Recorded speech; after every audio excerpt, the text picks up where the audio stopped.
రాత్రి పడుకున్నాక ఒకటే ఆలోచన గంటల తరబడి తిరుగుతుందా? అది కేవలం ఓవర్ థింకింగ్ కాకపోవచ్చు. నేను doctor Krishnavarsha, consultant psychiatrist, Helios hospitals. ప్రతి ఒక్కరూ రోజు దేనికో దాని గురించి ఎక్కువగా ఆలోచిస్తూ ఉంటారు.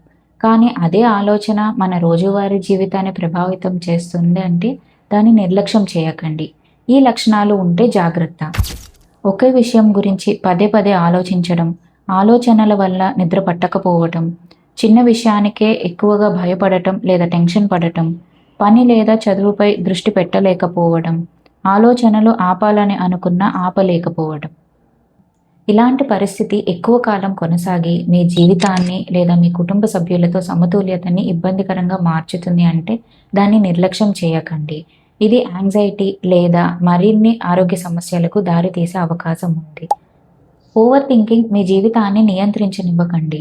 ఈ లక్షణాలు మీలో కానీ లేదా మీ కుటుంబ సభ్యులు లేదా ఇంకెవరైనా తెలిసిన వాళ్ళలో ఉన్నాయి అంటే వాళ్ళకి ఈ వీడియో షేర్ చేయండి.